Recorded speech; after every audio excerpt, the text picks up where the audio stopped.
This is a video that I have not wanted to do for several months. As you know, during the summertime, I was doing a year in review, focusing specifically on the 1980s, and I intended to continue with it. And then I looked at my record collection and realized huge chunks of it are from 1982, and it's just getting more and more so in September and October and now November. So I decided to break it down at this point to 14 highlights of the vinyl I have in 1982. Now, this is going to focus primarily on pop rockish sort of material, since I've done a lot of my true and deepest musical love of funk slash R&B slash soul jazz from this year in my various vinyl collections on that. But here's the big highlights and the big album, for the most part, of 1982 in my collection.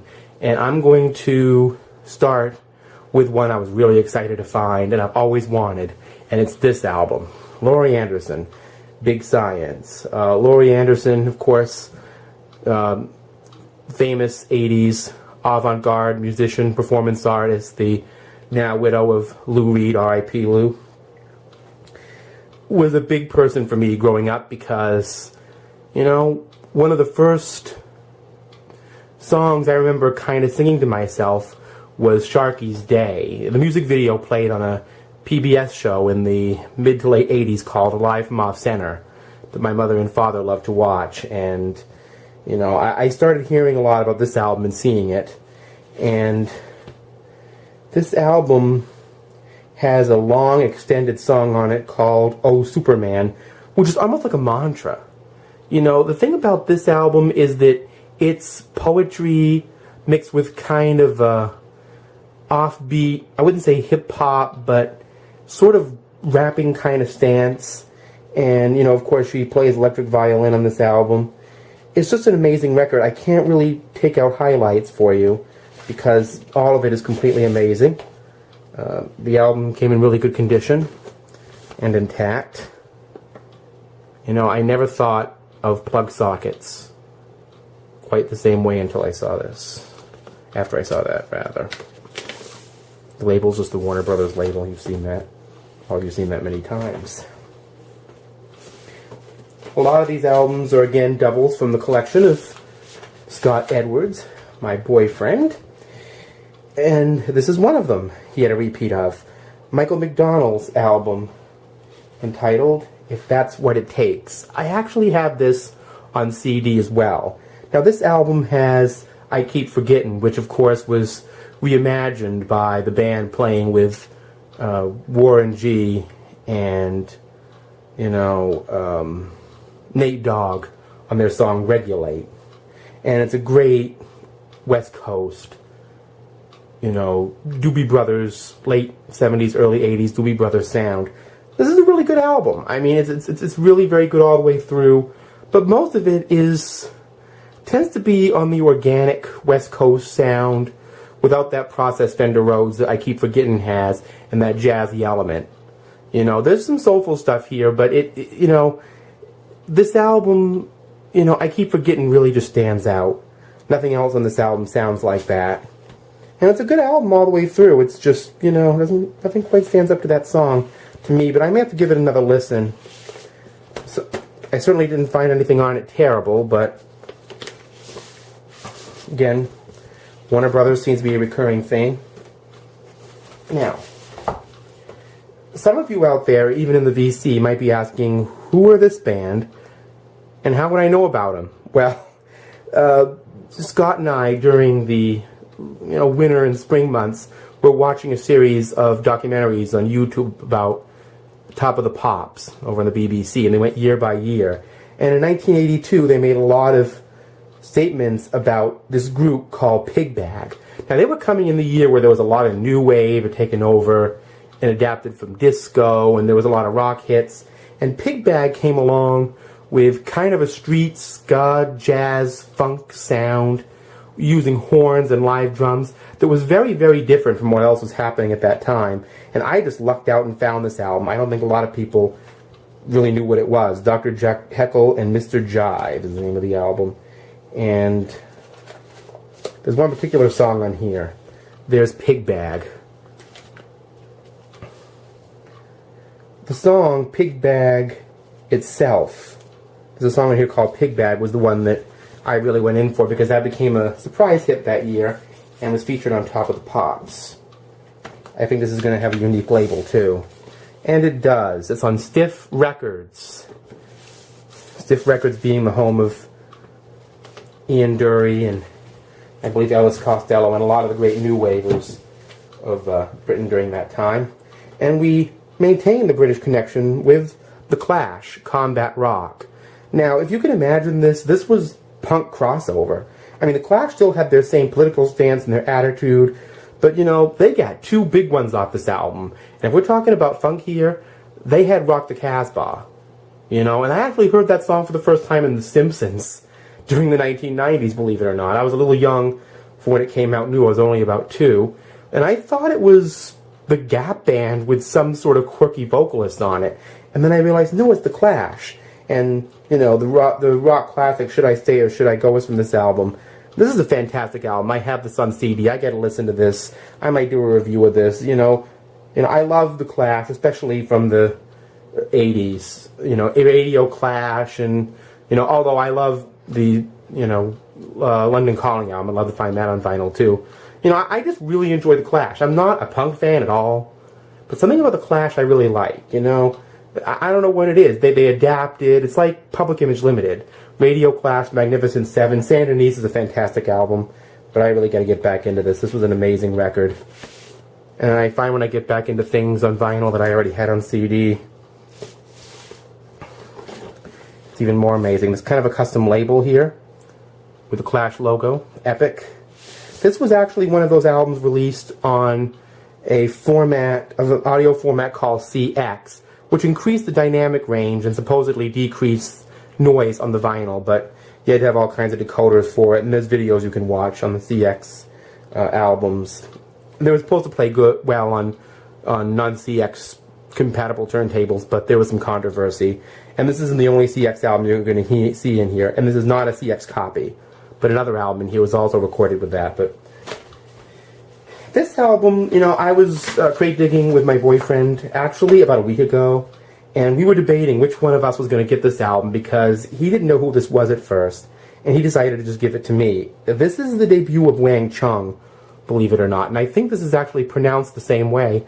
They just spell it differently. I pronounce it Huang Chung, but I think it's Wang Chung, just spelled differently.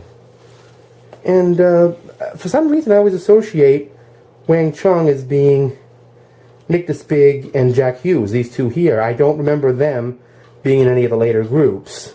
You know, this album is a really good new wave record. It has some mild Police references, but you know, Wang Chung always had their own sound, and I love Jack Hughes' vocals.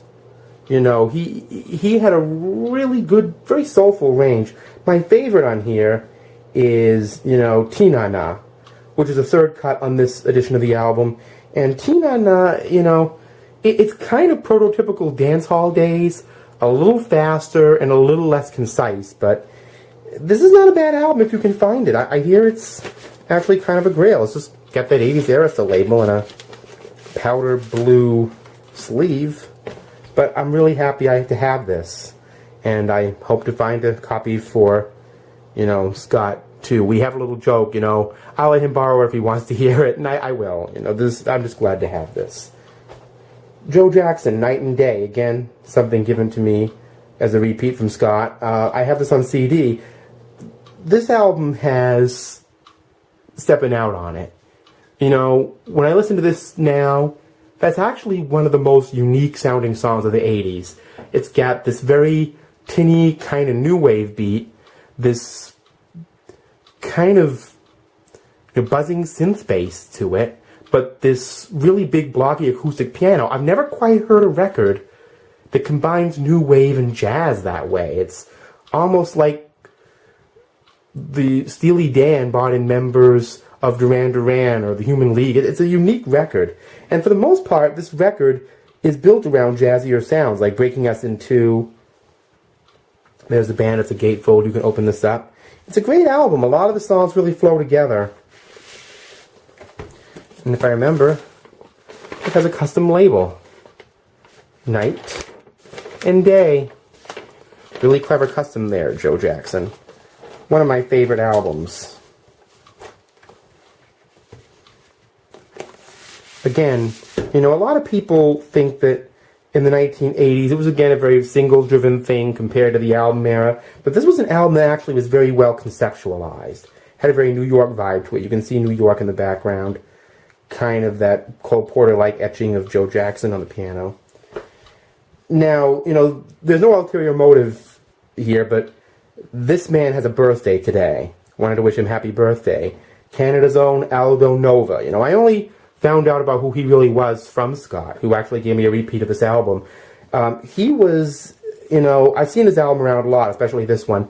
He was a Canadian AOR artist in the early 80s and was known as being kind of a multi-instrumentalist, which is rare for rock soloists. But, you know, he had two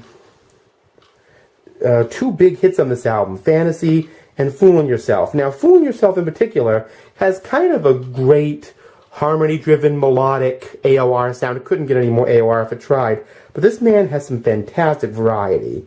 You get You're My Love, which is, you know, I would say almost a West Coast kind of pop song, and Can't Stop Loving You, which is a really well-put-together ballad in that same vein. And my favorite cut is the closer, See the Light, which is actually a really strong soul rocker with a great, almost jazzy keyboard part. I mean, this is a really talented guy on guitar, as a songwriter, and a keyboard player. This man had a lot going for him, and I'm surprised his career didn't pan out the way that it should have. But happy birthday to Aldo Nova today.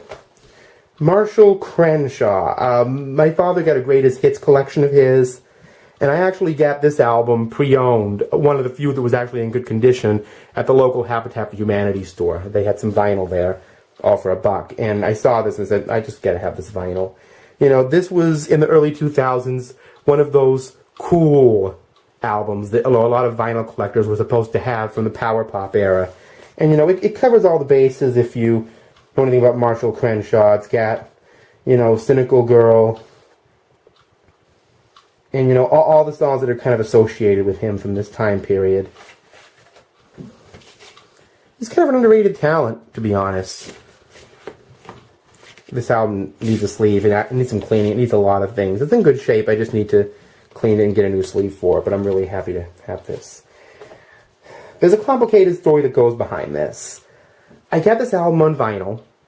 Then I got a copy of it on CD, and I think I gave the vinyl to my father.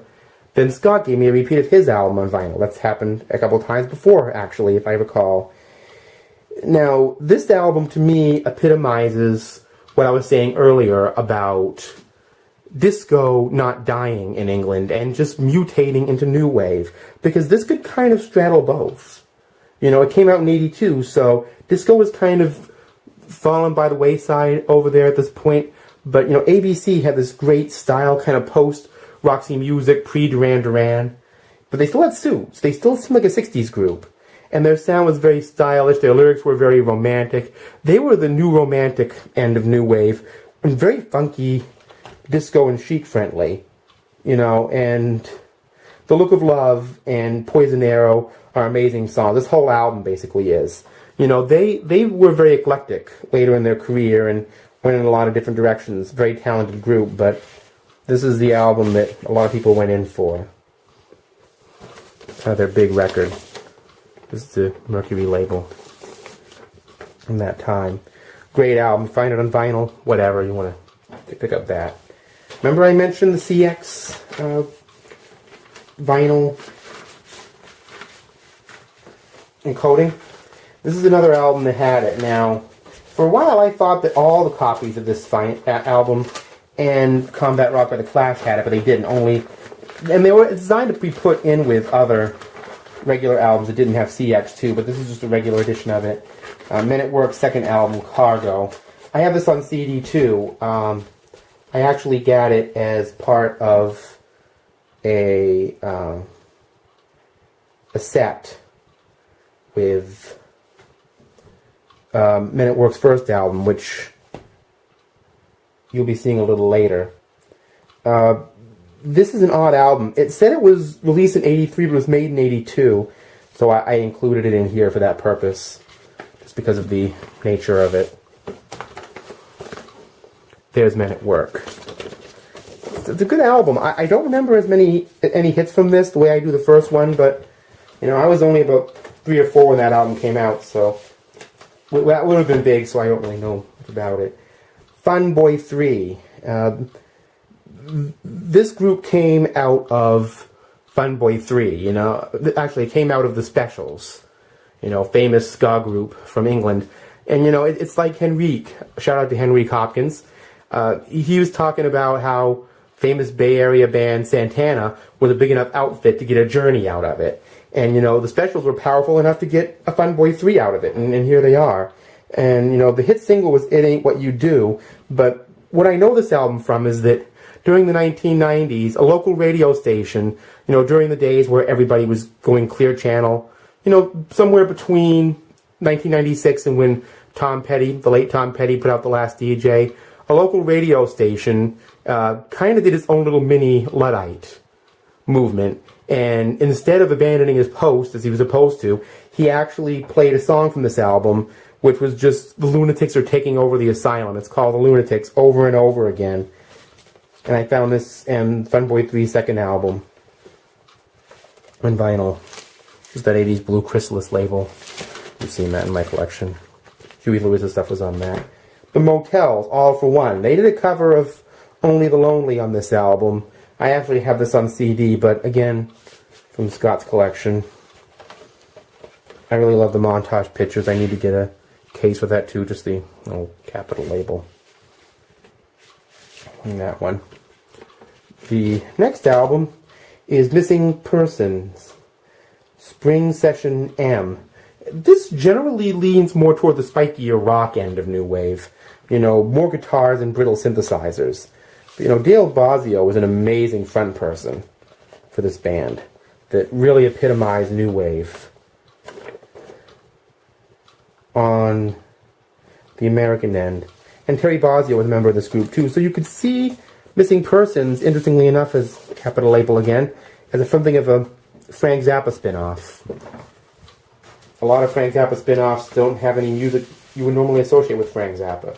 Now here's Men at Work's first album, Business as Usual, and this has the songs that I and most people probably know by them. The Land Down Under and Who Can It Be Now. There's the band right there. And there's more pictures of the band right there, lyric sheet at Columbia label of the time. Now, as I said, there's some more stuff from 1982, but as you can see, 1982 music, I was about 4 or 5 and still hearing a lot of this stuff on the new music stations. It was only a couple years old, and some of it I found out about later because I just came from a family that really loved music and loved unusual and new things from the era that we were in. So that's, the main thrust of my 1982 music collection. And I got some real big events coming up on the next video. It's going to be more of a vinyl review, but I intend to get back into these year-end reviews or collections of albums. And it's really been good doing this, kind of reminiscing. One thing about me, and I just wanted to say this, is that unlike a lot of people who do archive shows or reviews of any kind on YouTube, is they tend to have a negative attitude toward nostalgia. And I've always felt that nostalgia helps you understand who you are, what shaped your interests, and the humanity. And I'm always into the humanity of it. I'm not totally into the technical end of these things. I really enjoy the humanity of it.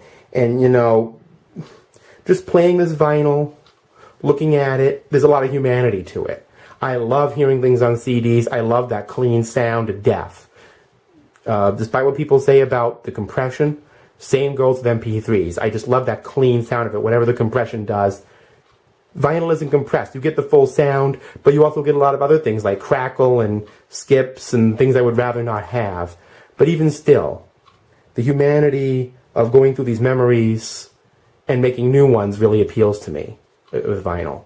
So if you are listening to any music from 1982, enjoy it. Enjoy your music collection.